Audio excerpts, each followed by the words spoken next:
A graça e a paz do Senhor Jesus, igreja. É muito bom nós estarmos aqui reunidos hoje para cultuarmos o Senhor. Hoje que é o dia tão especial para nós, que é o dia da ceia do Senhor, o dia que nós separamos no mês para celebrar a ceia. E agora eu convido a igreja a abrir a palavra comigo em Atos dos Apóstolos, capítulo 11. Atos, capítulo 11. Nós continuamos hoje a nossa série no livro de Atos. Nós começamos semana passada no capítulo 11. Nós lemos hoje a partir do versículo 19, que relata o nascimento da igreja de Antioquia, que vai ser uma igreja muito importante daqui para frente, em Atos. Então, Atos, capítulo 11, a partir do versículo 19, nós lemos até o 30, diz assim a palavra de Deus. Os que tinham sido dispersos por causa da perseguição desencadeada com a morte de Estevão, chegaram até a Fenícia, Chipre e Antioquia, anunciando a mensagem apenas aos judeus. Alguns deles, todavia, cipriotas, sirineus, foram a Antioquia e começaram a falar também aos gregos, contando-lhes as boas novas a respeito do Senhor Jesus. A mão do Senhor estava com eles, e muitos creram e se converteram ao Senhor. Notícias desse fato chegaram aos ouvidos da igreja em Jerusalém, e eles enviaram Barnabé a Antioquia. Este, ali chegando e vendo a graça de Deus, ficou alegre e os animou a permanecerem fiéis ao Senhor de todo o coração. Ele era um homem bom, cheio do Espírito Santo e de fé, e muitas pessoas foram acrescentadas ao Senhor. Então Barnabé foi a Tarso procurar Saulo, e quando o encontrou, levou-o para Antioquia. Assim, durante um ano inteiro, Barnabé e Saulo se reuniram com a igreja e ensinaram a muitos. Em Antioquia, os discípulos foram pela primeira vez chamados cristãos. Naqueles dias, alguns profetas desceram de Jerusalém para Antioquia.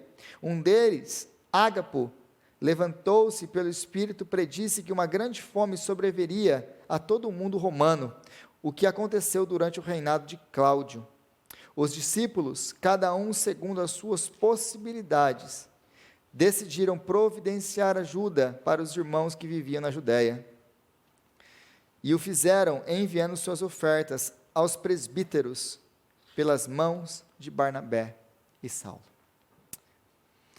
Senhor, nós te agradecemos pela sua palavra, Pai.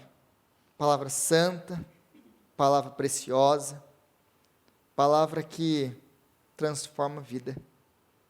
E agora, Senhor, nós queremos te pedir que o Senhor venha abrir o nosso coração para a sua palavra. Que a tua palavra venha mesmo entrar, venha mesmo fazer morada, venha mesmo transformar. Ilumina agora, Senhor, o nosso entendimento. Dá-nos graça, Senhor. Abençoa-nos, alimenta-nos na sua palavra. É o que nós te pedimos em nome de Jesus. Amém.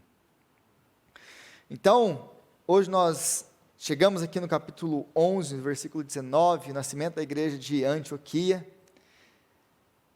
E nós vamos tirar algumas lições importantes aqui. E a primeira delas, a partir do versículo 19, o texto nos diz que os que tinham sido dispersos por causa da perseguição desencadeada com a morte de Estevão, chegaram a Fenícia, Chipre e Antioquia, anunciando a mensagem do Evangelho. Então, aqui o que acontece, a partir do versículo 19, mas aí você olha o versículo 19, você pensa, mas o que aconteceu com Estevão foi lá atrás no capítulo 6, teve os efeitos ali no capítulo 7, Paulo ali saiu perseguindo a galera toda, e teve tudo aquilo. Então, você vê que esses eventos, eles seguem um paralelo, eles não estão em uma sequência. Então eles estão em paralelo. Mas a primeira lição que nós aprendemos aqui no versículo 19, no texto, é que a soberania de Deus no meio da sua missão, da missão da sua igreja. O povo estava sendo perseguido. Deus, Ele tem todo o controle, todo o domínio nas mãos, mas Ele permite que o seu povo seja perseguido. E conforme o seu povo é perseguido, ele é expulso de Jerusalém. Porque existia já uma ordem do Senhor: ide por todo mundo pregando o evangelho a toda criatura. Começando em Jerusalém, vocês vão saindo e vão espalhando o evangelho. Mas o povo, e nós somos assim, nós somos confortáveis. É muito difícil nos tirar da nossa zona de conforto. Ah, mas Rodrigo, está tão bom aqui. Ah, não, mas vamos fazer. Não, mas está gostoso assim. A gente já está acostumado com esse jeito. Então, para nos tirar da zona do conforto, muitas vezes Deus permite que coisas adversas, que coisas aos nossos olhos, problemas, dificuldades, perseguições aconteçam, para que a gente se mova. Mas enquanto vai se espalhando, quando esse povo vai indo, eles vão espalhando a missão e vão cumprindo o chamado que Deus tinha para a vida deles. Então Deus vai usar o sofrimento e a perseguição para a glória do seu nome, para exaltar a Cristo e para o bem do seu povo e a expansão da sua igreja. Ele não perdeu nada, o controle está nas suas mãos, mas Ele sabe que muitas das vezes nós precisamos daquele empurrão. Aliás, vocês já perceberam que como é difícil para nós crescer no meio das bênçãos, quando está tudo bem, quando está tudo caminhando, quando está tudo favorável, quando é só bênção. Parece que a gente continua daquele mesmo jeito, e a gente gosta de estar nesse lugar, mas no meio das dificuldades, no meio dos nossos sofrimentos, são as dificuldades e os sofrimentos que nos fazem crescer, que nos fazem atingir a maturidade. Então Deus permite isso nas nossas vidas, para a glória do nome dEle. E aí o texto também nos diz que eles iam anunciando, contudo eles não iam anunciando para todo mundo, eles iam anunciando para quem? Para os judeus. Porque se você notou aí o que diz o texto, anunciando a mensagem apenas aos judeus, eles foram, mas ainda eles têm aquela mente de que não, Jesus veio, o Messias veio, mas nós vamos anunciar a mensagem apenas para os judeus. Eles ainda, como Pedro, como nós vimos com Pedro, e Pedro precisava ser quebrado, eles ainda precisam ser quebrados, eles ainda precisam entender que a missão de Jesus não é para o povo judeu, mas sim para todas as nações. Eles ainda precisavam entender isso. E nós temos essa tendência natural em nós. Já percebeu que para nós é muito fácil, talvez não tão fácil assim, mas é mais fácil a gente pregar e a gente compartilhar Cristo com aquelas pessoas que a gente gosta, que fazem parte do nosso círculo, que a gente tem afinidade. Enquanto a gente tem pessoas que a gente não gosta tanto assim, não tem tanta afinidade assim, para não falar outras coisas. Aí a gente já não, isso aí tomara que vai para o inferno mesmo. Quando o nosso chamado é para pregar para todos.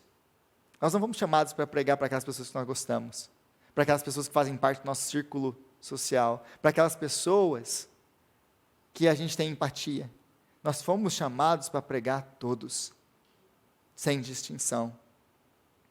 E aí, a partir do versículo 20, é interessante que o texto nos diz que alguns deles, todavia, cipriotas e sirineus, foram a Antioquia e começaram a falar também aos gregos, contando-lhes as boas novas a respeito do Senhor Jesus.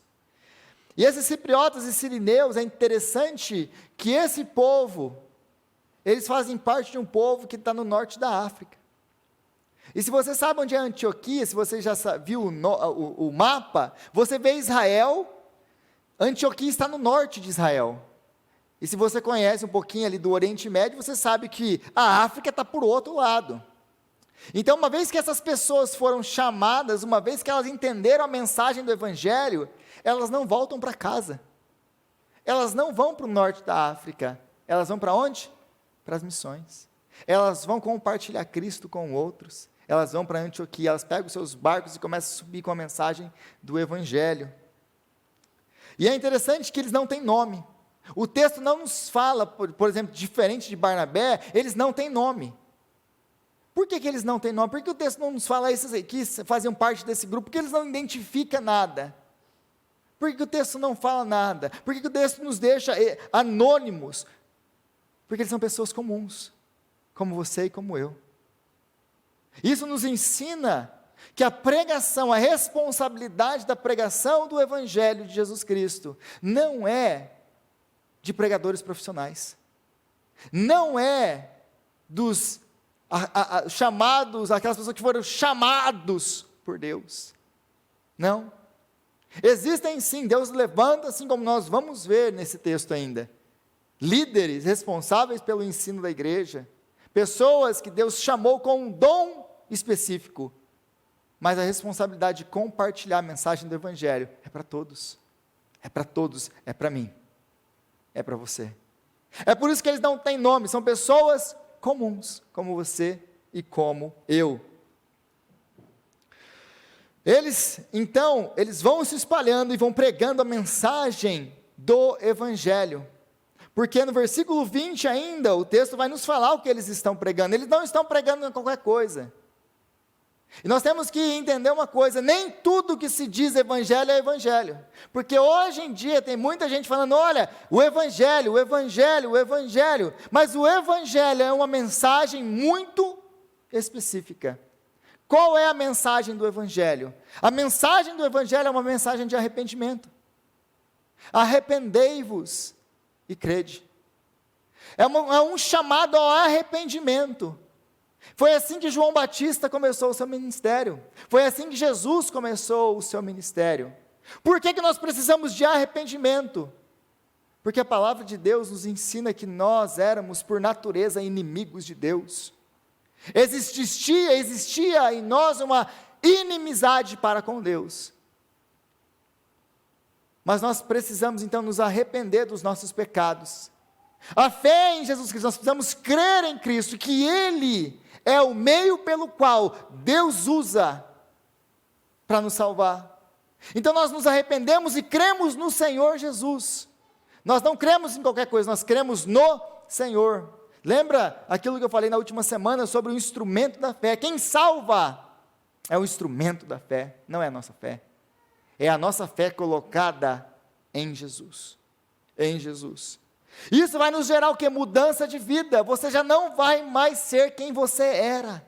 A graça, ela é transformadora. A graça, ela vai te fazer andar em novidade de vida.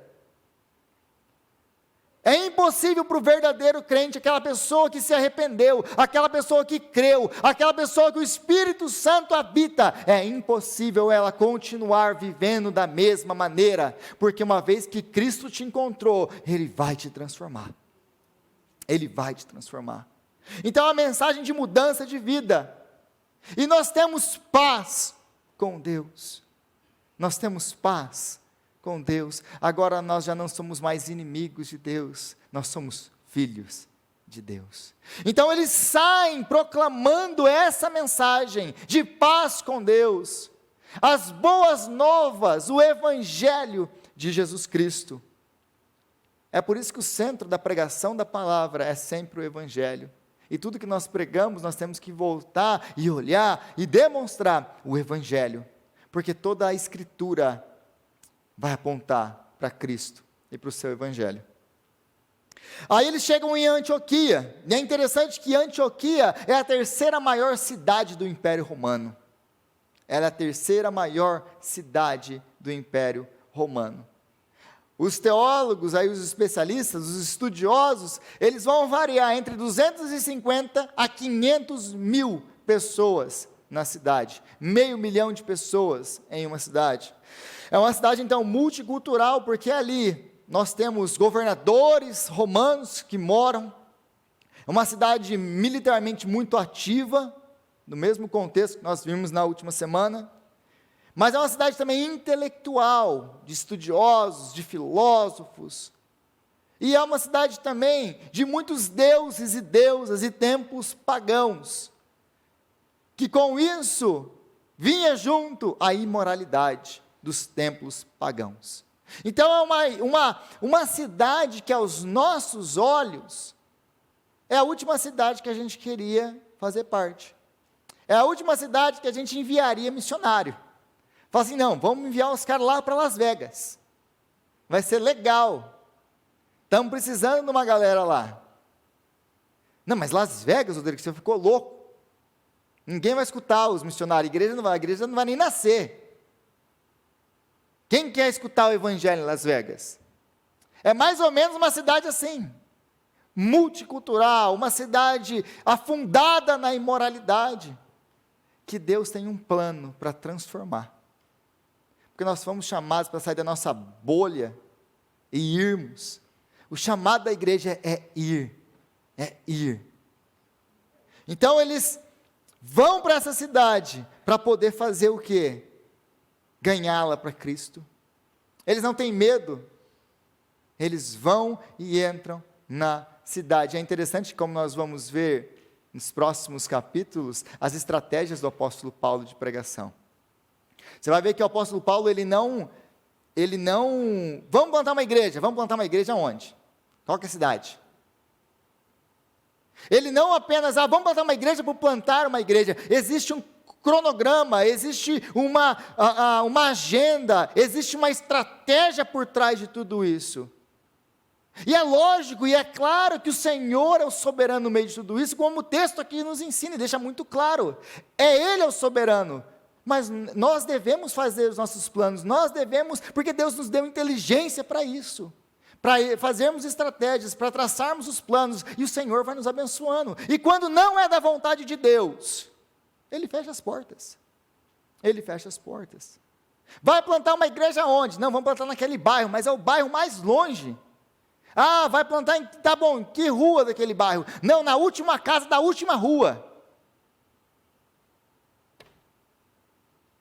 Deus nos deu a graça de desenvolvermos a estratégia. Aí você vai ver a estratégia do apóstolo Paulo. Ele vai plantar a igreja onde? Ele não vai em todas as cidades do Império Romano. Contudo, ele planta igreja em todo o Império Romano. Ele vai nas maiores cidades. Ele vai nas cidades de maior tráfego de gente. Ele vai nas cidades que tem uma pluralidade de pessoas. Uma pluralidade de ideias, porque as pessoas são mais... elas são mais sensíveis ou abertas a aceitar uma nova ideia. E ali ele começa a pregar a semente do evangelho, e dali explode. E a igreja cresce. E a igreja caminha. Mas aí no versículo 21, diz que a mão do Senhor estava com eles. Eles iam pregando o evangelho. Eles iam fazendo o trabalho que Deus nos chamou para fazer. Nós pregamos o evangelho, mas quem convence, quem converte, quem transforma é o Senhor. Não é o nosso trabalho convencer, converter, transformar o pecador. Nós não fomos chamados para isso, nós não temos o poder para fazer isso.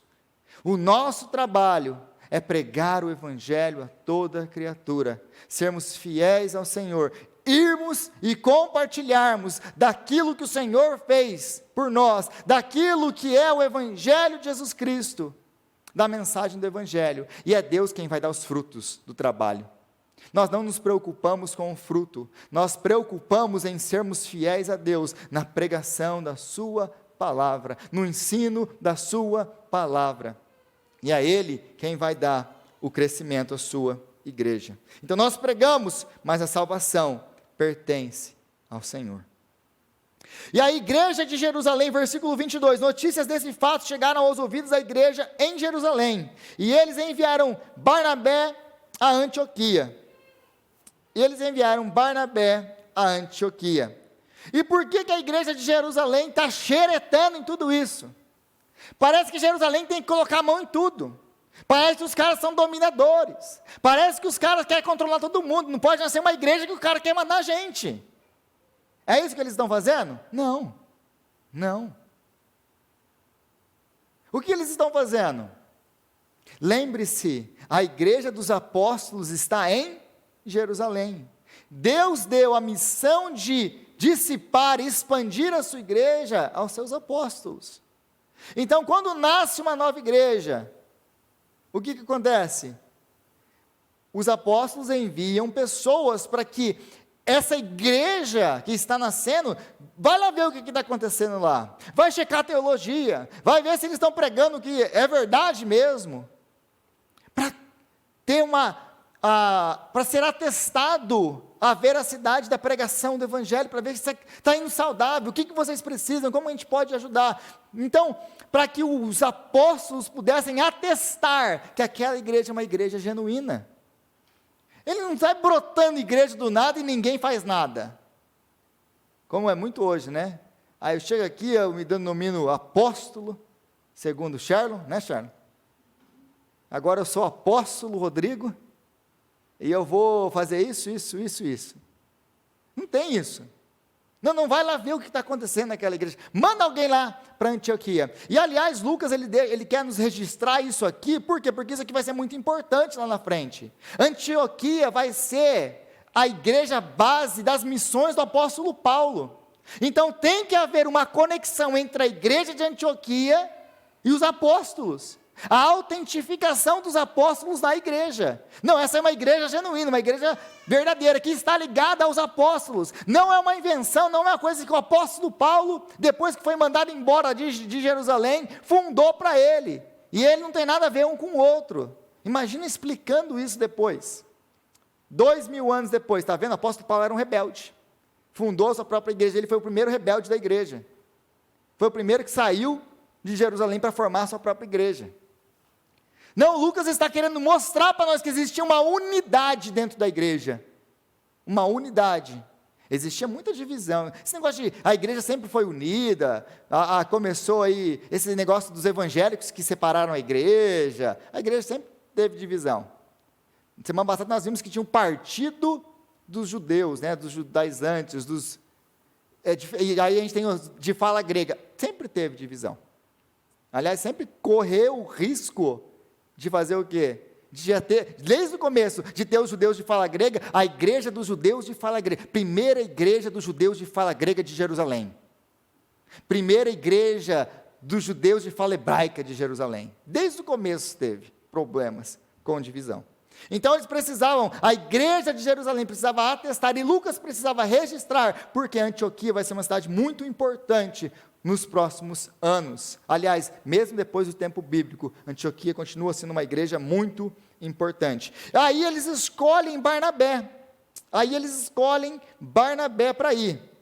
Então, notícias do fato, mais uma vez, versículo 22. Notícias desse fato chegaram aos ouvidos da igreja em Jerusalém, e eles enviaram Barnabé a Antioquia. Ali chegando e vendo a graça de Deus, ficou alegre e os animou a permanecerem fiéis ao Senhor de todo o coração. Ele era um homem bom, cheio do Espírito Santo e de fé, e muitas pessoas foram acrescentadas ao Senhor. Então Barnabé, e agora a gente começa a ver, lembra que nós temos os missionários sem nomes, mas nós também temos os missionários como Barnabé, que era a pessoa perfeita para o trabalho. Era a pessoa perfeita para o trabalho. Por que ele era a pessoa perfeita para o trabalho? Porque, em primeiro lugar, se lembra lá no capítulo 4, que Barnabé, ele é natural da cidade de Chipre. Quem está indo pregar o evangelho em Antioquia? Pessoas de Chipre. Ele era um deles. Ele tinha o mesmo sotaque, né? Ele falava aperreado, diferente lá do sul. A gente não tem esse tipo de coisa lá no sul. Então ele falava esse dialeto de vocês, né? Ele falava, você chega lá falando aperreado, todo mundo já, você também é de lá, que região, que cidade, meu pai estudou com seu pai, aqui esse povo do Nordeste é tudo parente. A metade da igreja do Nordeste, a outra metade é de Minas e Goiás. E mineiro e goiano não gosta que a gente fale que eles são parentes, mas são parentes também. Né? Tá, minha esposa, depois ela briga comigo. É parente sim, é parente. Goiano e mineiro é tudo parente. Olha lá, Está a Kelly falando que não é, mas é. Então eles escolhem Barnabé porque ele é um deles. Barnabé, vai lá. Mas só porque ele é um deles? De maneira nenhuma. Barnabé é um encorajador. Então vejam que desde o começo ele é uma pessoa encorajadora. E como nós vimos no caso dele com o apóstolo Paulo, quando Paulo chega em Jerusalém, ninguém quer saber de Paulo. Quem que abraça Paulo? Quem que traz Paulo para perto? Quem que vai colocar Paulo na frente dos apóstolos? É Barnabé. É Barnabé que acredita em Paulo. É Barnabé que traz Paulo para perto.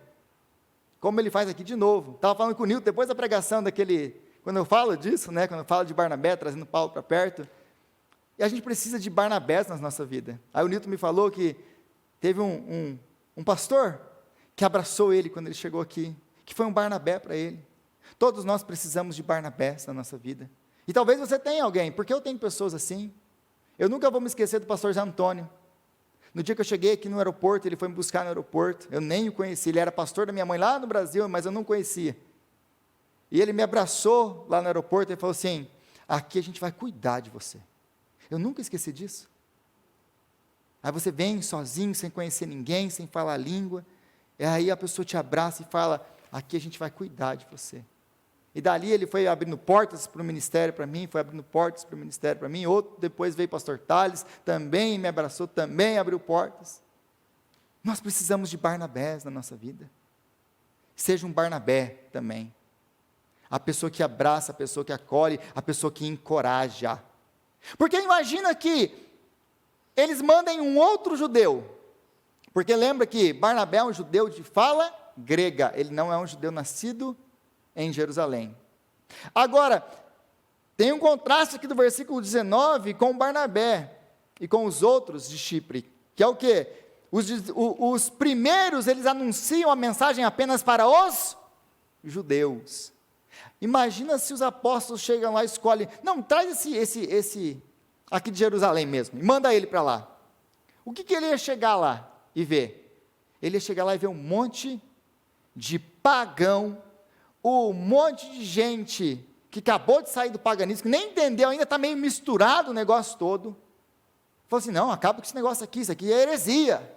Vão acabar com... O que esses pagãos estão fazendo? Imagina eles mandando um judeu de fala hebraica para lá. O que ia acontecer com a igreja em Antioquia? Ia acabar. Mas então eles escolhem alguém que é do meio deles, eles escolhem alguém que é um encorajador, que vai chegar lá, e vai encorajar o trabalho, não vai querer destruir com o trabalho. Ele é um homem que é dedicado à igreja, lembra que ele é um daqueles que vende o que tem e entrega aos pés dos apóstolos.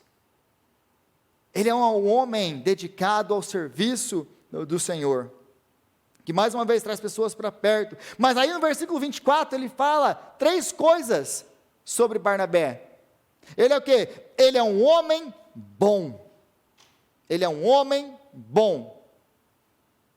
Ele é uma pessoa boa. Mas só uma pessoa boa? Não. Ele é uma pessoa boa. Ele é uma pessoa boa, mas ele é uma pessoa boa e cheia do Espírito Santo. Porque não adianta nada você mandar uma pessoa boa. Tem muita gente boa aí fora. Não, manda uma pessoa boa lá para supervisionar o trabalho da igreja. Não, é uma pessoa boa, ela não sabe nada de igreja. Ou até sabe alguma coisa de igreja, mas não é cheia do Espírito Santo. Vai fazer as coisas na carne, vai fazer as coisas sem orar, sem pensar. A igreja precisa de gente cheia do Espírito Santo. E ser cheio do Espírito Santo é vida com Deus. Barnabé tem vida com Deus. Ele é cheio do Espírito Santo. E em terceiro lugar, ele é um homem cheio de fé. Ele crê que o Senhor pode fazer. Ele crê que o Senhor pode fazer. Então eles pegam esse homem, eles escolhem esse homem, e eles mandam esse homem para a igreja de Antioquia. Ele manda esse homem para lá. E é interessante que, se você nota no texto, essas coisas passam despercebidas aos nossos olhos, Barnabé, ele não é um oficial da igreja. Barnabé não é um dos 7 escolhidos. Ele não é um diácono da igreja. Barnabé não é um presbítero da igreja. Barnabé não é um apóstolo. Barnabé não tem cargo nenhum na igreja. Já perceberam isso aqui? Barnabé é um homem, abre aspas, comum na igreja. O que nos ensina então isso? O que isso nos ensina? Ele é um homem que tem muita autoridade, mas que não tem posição de poder nenhuma. O que eu aprendo? O que esse texto me confronta e me ensina sobre Barnabé? Que todos nós podemos ser Barnabés. Todos nós podemos ser Barnabé. Nós não precisamos de um diploma para ser Barnabé. Nós não precisamos de dinheiro para ser Barnabé. Nós não precisamos de poder ou posições de poder para ser Barnabé. O que nós precisamos para ser Barnabé? Vida com Deus, dedicação no serviço do Senhor, serviço. Você não precisa falar 4 línguas para servir. Você não precisa de um diploma para servir. Você não precisa ter dinheiro para servir. Você serve. Você serve. Todos nós temos a capacidade de sermos Barnabé. Esse homem não era um oficial da igreja, esse homem não era uma pessoa oficialmente líder da igreja, mas é uma pessoa que servia tanto a igreja, que conquistou a autoridade no seu serviço, e se destacava nos demais. Todos nós podemos ser Barnabé. E todos nós somos missionários, mas nem todos somos enviados. Todos nós somos missionários, mas nem todos somos enviados. Como o texto já deixa muito claro, todos nós fomos chamados para ir e pregar o evangelho, mas nem todos nós fomos chamados e enviados para ir ao campo missionário, como Barnabé, por exemplo, foi. E nós não colocamos qualquer pessoa para fazer qualquer coisa. Assim como nós aprendemos aqui com o Barnabé, eles não escolhem qualquer um, manda qualquer um, é só para ver, para checar se o trabalho está indo bem, manda qualquer um. Não, eles escolhem a pessoa certa para o trabalho certo. O que isso ensina para a gente? Temos um ministério da igreja, precisamos de um líder, precisamos de alguém para esse ministério. Vamos escolher qualquer pessoa? Não. Não. Nós vamos escolher a pessoa que tem os dons e a capacidade para a liderança daquele ministério específico. Por quê? Porque nós queremos que o trabalho ande. E nós cremos no seguinte, que Deus tem dons específicos para cada um de nós. Então nós queremos que você seja usado nos dons que Deus tem para a sua vida, porque você vai ser uma bênção usando os dons que Deus tem para a sua vida no meio da igreja. Porque às vezes a gente, é igual no meio corporativo, às vezes você tem um funcionário que é o melhor funcionário que você tem, aí você promove esse funcionário para gerente, aí você perde o seu melhor funcionário, e o cara é um péssimo gerente, aí você perdeu o seu melhor funcionário e ganhou um péssimo gerente. Assim é, de vez em quando na igreja, a gente pensa porque a pessoa faz muito bem alguma coisa, ela fala assim, não, vamos colocar ele de líder, exemplo, a pessoa toca muito bem, é o melhor músico do ministério. Não, então vamos colocar ele como líder do ministério. Por quê? Ele não tem esse chamado, ele não foi chamado para ser líder. Não estou falando que tem gente que tem, que é o melhor que tem, e ele tem chamado para gerenciar pessoas, para administrar as coisas do ministério. Nem todos têm.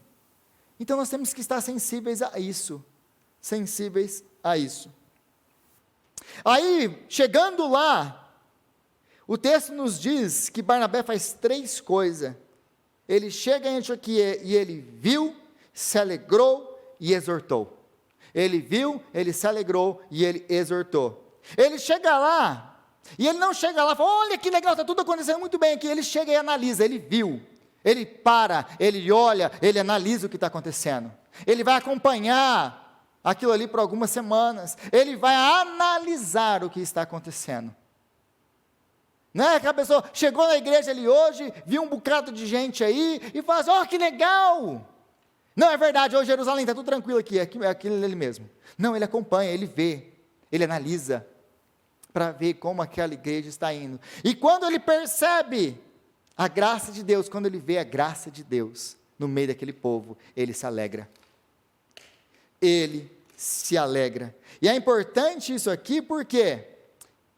Porque é importante o texto nos falar que ele se alegra em vendo a graça de Deus, porque muitas vezes, gente, nós temos um espírito muito competitivo na igreja. É mais ou menos assim, a pessoa está no ministério dela, E aí, de repente, o ministério dela está indo certo, está dando certo, as coisas estão acontecendo, e ela está indo bem.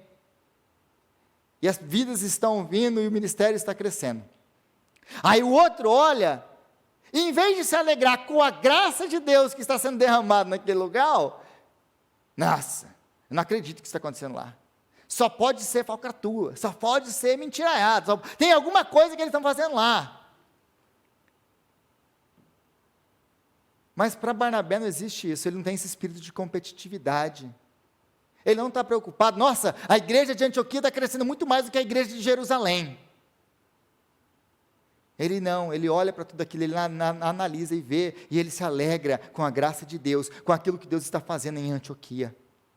Por quê? Porque a visão de Barnabé não é a igreja de Jerusalém, a visão de Barnabé é uma visão de reino, que o reino cresça, que ele expanda, que ele traga glória para o nome de Deus. Então ele se alegra, porque não existe competição no reino, nós servimos ao mesmo rei,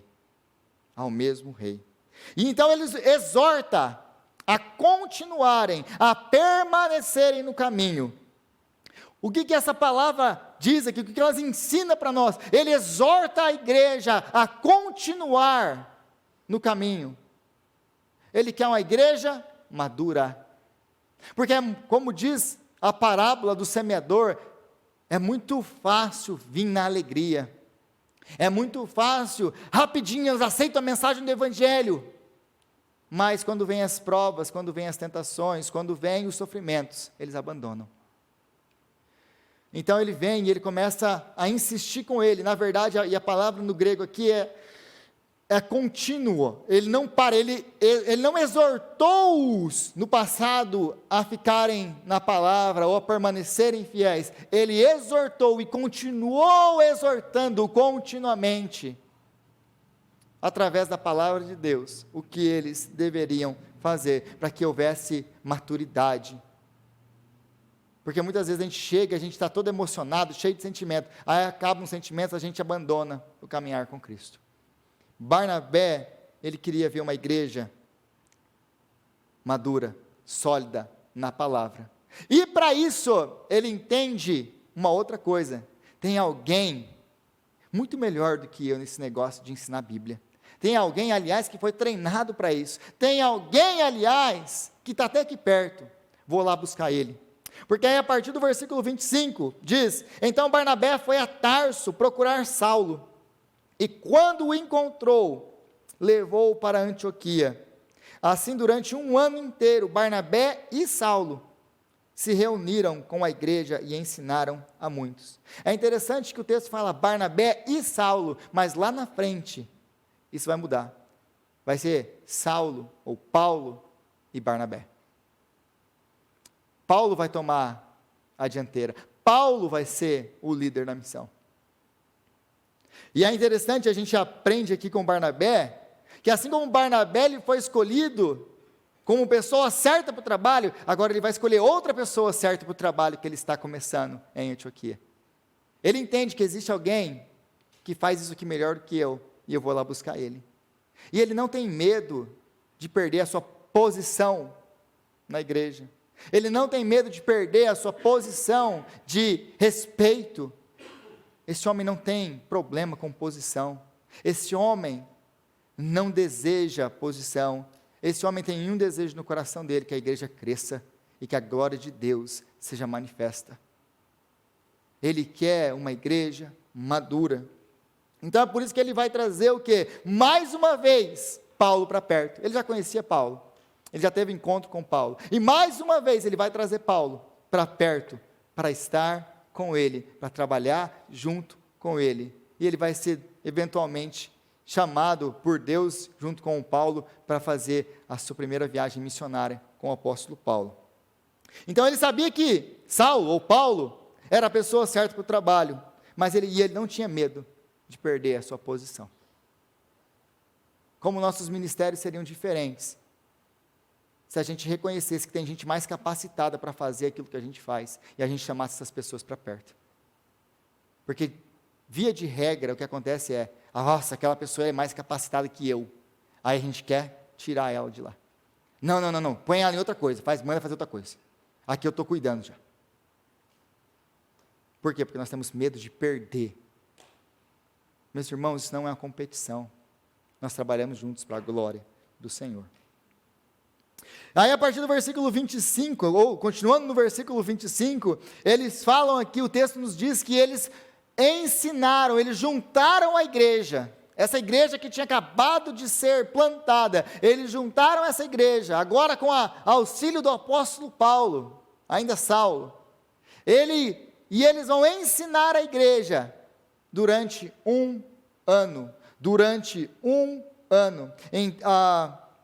e quando encontrou, versículo 26, o levou para Antioquia, assim durante um ano inteiro, Barnabé e Saulo se reuniram com a igreja e ensinaram a muitos. Eles se reuniam frequentemente com a igreja para ensinar a palavra de Deus. E mais uma vez, e mais um domingo, e mais um texto, nós vemos a centralidade, a necessidade da palavra de Deus dentro da igreja do Senhor. Se nós queremos uma igreja sólida, se nós queremos uma igreja madura, se nós queremos uma igreja de homens e mulheres de Deus, que conhecem o Senhor, que compartilham o Evangelho, que são missionários por onde vão, nós precisamos da palavra de Deus. Ela é a nossa regra de fé e prática. É por isso que nós temos que enfatizar tanto o ensino da palavra, o estudo da palavra, a meditação na palavra. Você não pode, meu irmão, minha irmã, passar a semana inteira com uma pregação de domingo. Você não foi chamado para isso. Você não pode passar a semana inteira com uma pregaçãozinha de domingo, de 50 minutos, você não pode. Nós precisamos diariamente ser alimentados pela palavra de Deus, porque Deus fala conosco através da exposição da Escritura, mas Deus quer falar com você, no particular, lá na sua casa, todo dia. O nosso chamado é a centralidade da palavra de Deus. Então eles vão se dedicar à palavra de Deus. Como eu já disse outras vezes, a prioridade da igreja é o ensino da palavra. Todo o resto é secundário. Porque é a palavra que transforma. É a palavra que dá nova vida. E aí, a partir do versículo 27, diz assim que naqueles dias alguns profetas desceram de Jerusalém para Antioquia. Um deles, Ágapo, levantou-se pelo Espírito, predisse que uma grande fome sobreviria a todo o Império Romano, o que aconteceu durante o reinado de Cláudio. Os discípulos, cada um segundo as suas possibilidades, decidiram providenciar ajuda para os irmãos que viviam na Judéia, e o fizeram enviando as suas ofertas aos presbíteros pelas mãos de Barnabé e Saulo. Agora, uma vez que a igreja está estabelecida, o povo foi treinado, o povo agora foi alimentado na palavra, a igreja se organiza, agora a igreja envia. Uma vez ela recebeu, agora que ela recebeu, foi plantada, foi regada, cresceu, foi organizada, agora é hora dela fazer o mesmo, multiplicar, enviar outros. Uma vez que nós nos organizamos e fizemos tudo, nós fomos plantados aqui como igreja, começamos o trabalho, agora estamos na fase de regar, de se organizar, para que então nós possamos abençoar a vida de outros, para que então nós possamos plantar novas igrejas. Uma vez que a nossa igreja está organizada, uma vez que a igreja agora se particularizou, uma vez que a igreja agora tem sua própria liderança, agora é hora de ir, é hora de enviar, é hora de fazer aquilo que fizeram conosco. Amém? Eu queria convidar os meus irmãos que estão de plantão, Patrick, William, queria convidar o Ministério de Louvor para cá. Nós vamos ter o privilégio agora de participar da mesa do Senhor.